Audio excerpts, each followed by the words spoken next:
à cause de mon orientation sexuelle. Au Mali, c'est compliqué. Déjà, j'étais plus en famille. J'étais pas en famille. J'étais, je sais pas. J'ai eu des problèmes en famille et je me suis retrouvé à la rue. Je voulais pas rester. Je voulais forcément avoir de quoi quitter, simplement.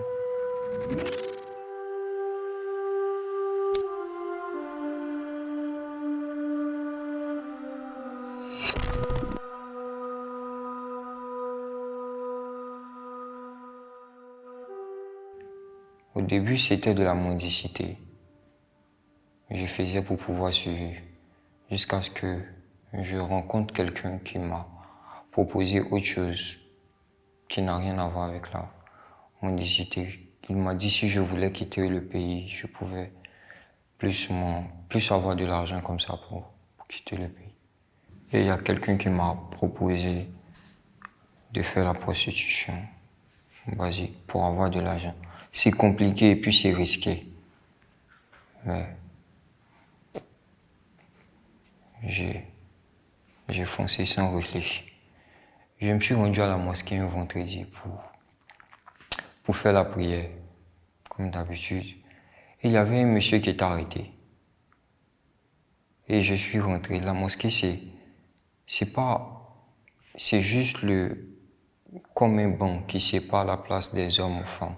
Et quand je suis rentré, il a pris le foulard et l'a mis chez moi pour me dire, ici, c'est pas ta place, tu passes derrière. Ici, c'est la place des hommes. Je l'ai regardé, j'ai dit, si je sais qu'il pouvait me faire quelque chose là, je suis sorti.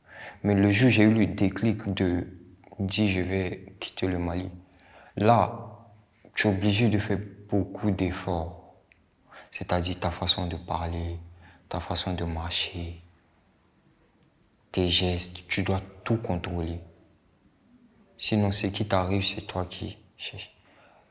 Il y a des personnes qui prennent ton argent, ils vont te déposer dans une ville et tu n'as rien. Tu vas perdre du temps encore pour rechercher, pour pouvoir trouver la frontière. Bon, d'autres aussi te demandent quelque chose en échange, ça dépend. Si tu n'as pas la totalité de ce qu'ils demandent.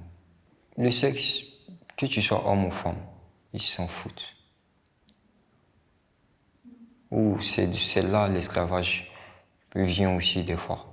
Parce qu'il va te dire, ok, moi je vais t'envoyer à Tamaracet, mais tu vas travailler pour me rembourser telle somme. Si tu as vraiment envie, tu vas céder. Si tu veux vraiment y arriver, tu vas céder. Et peu importe le travail, tu vas le faire.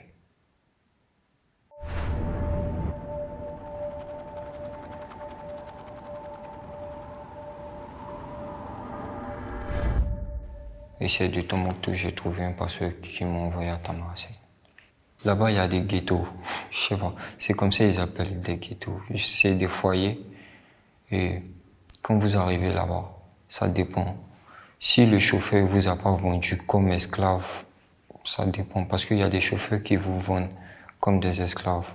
Et quand vous arrivez, ils vous font croire que vous n'avez pas de logement. Vous devez rester ici. Il faut pas que la police vous attrape. On vous ramène dans le désert et tout. Et vous restez dans ce foyer. Et le matin, vous partez à la placette. La placette, c'est un endroit où les Noirs, je dis ça comme ça, vont s'arrêter pour chercher du travail. D'autres le ménage, jardinerie, maçon, tout ce qui va avec. Et d'autres, il y a autre chose, plusieurs choses qu'on n'en parle pas. Plusieurs personnes ne sont pas encore prêtes à en parler. Le soir, vous vous retournez, mais l'argent, ça ne t'appartient pas.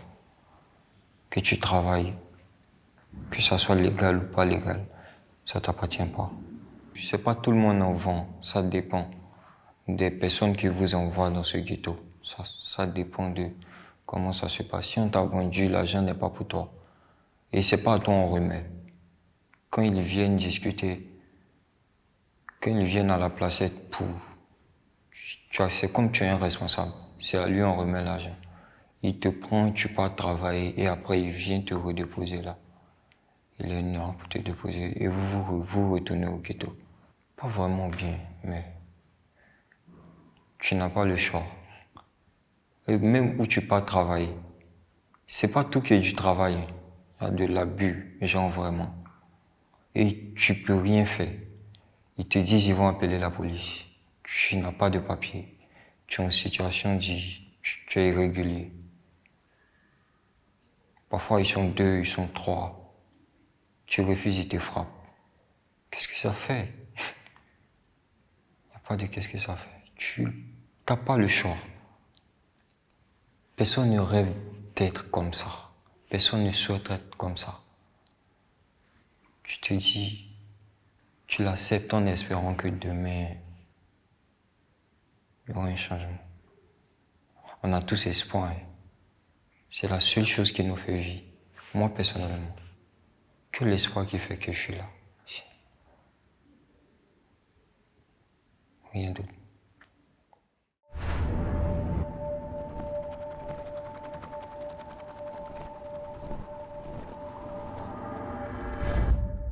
Bon, à la base, c'était pas prévu que je fasse 2 mois. Mais ce que j'avais en route, on me l'a pris. Donc, c'est là que j'ai traîné pour pouvoir venir à Ouchta.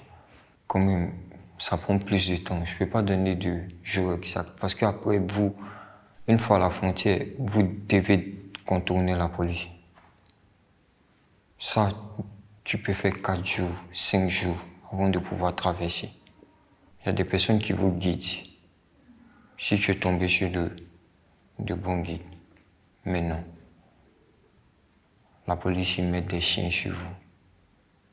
Parce que moi, on m'avait mis en contact avec quelqu'un qui était déjà mort, soi-disant qu'il allait m'héberger. Donc, c'est comme ça, jusqu'à ce que j'arrive à Oujda et il me dit qu'il est à Marrakech, avant que je puisse me rendre chez lui à Marrakech. Je suis le soi-disant contact. J'arrive à Marrakech. Je sais pas. Personne n'est vrai. On est plus mauvais entre nous-mêmes que, je sais pas, parce que ce qu'il m'avait dit quand j'étais au pays, ce qui m'a poussé à venir, c'était pas le cas. Les premières semaines, tout se passait bien.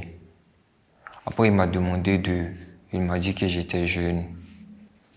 Il m'a demandé de raconter pourquoi j'ai quitté. Et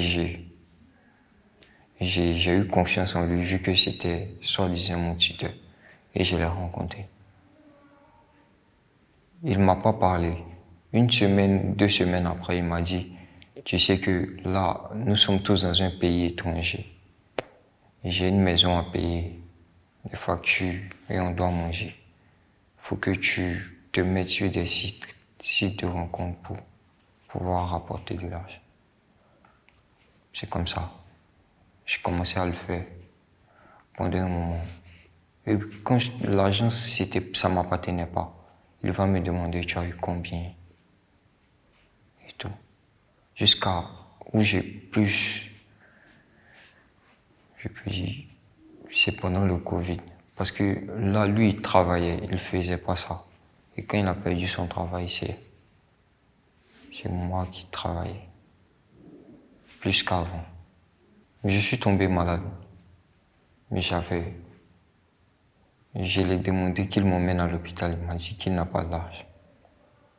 Et j'ai avec des noirs qui étaient dans le même immeuble que nous.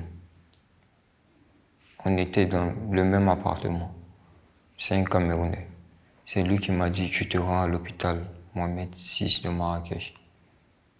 Peut-être ils vont essayer de faire quelque chose pour toi. C'est comme ça que je me suis rendu là-bas. J'ai perdu toute la journée avant que je puisse trouver quelqu'un qui puisse m'écouter. Il m'a dit qu'il ne peut pas faire grand chose pour moi.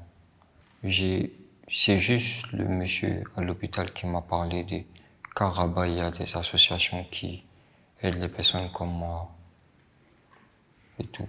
C'est comme ça. J'ai entendu parler. Et j'ai quitté Marrakech pour Rabat.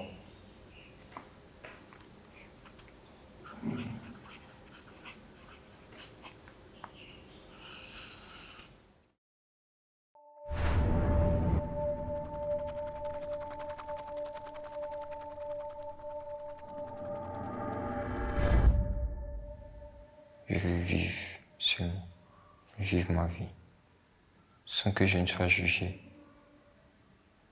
sans qu'on me dise que même le diable ne veut pas de moi. On me dit ça, sans qu'on te traite de sale pédé. Ça c'est... J'ai beaucoup entendu ça. Je veux juste vivre sans entendre tout ça. Je suis un être humain, quel que soit ce que je suis, mais si c'était mon choix, j'allais pas venir. Ici, j'allais même pas quitter le Mali. Mais c'est pas mon choix. C'est juste, c'est comme ça. Donc tu peux pas prévoir, je vais envoyer ça pour me rappeler du pays. Non, c'est pas un voyage organisé.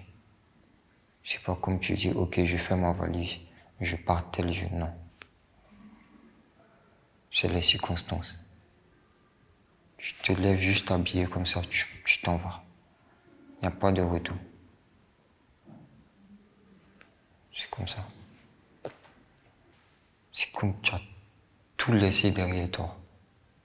Et tu sais même pas quand tu vas te retourner. C'est comme tu es déraciné. Tout ce que tu peux faire, c'est écouter la musique de ton pays, regarder des films. C'est le seul lien que tu as avec ton pays, rien d'autre. Tu sais pas quand tu vas te retourner. Est-ce que tu pourras retourner? Ça fait mal.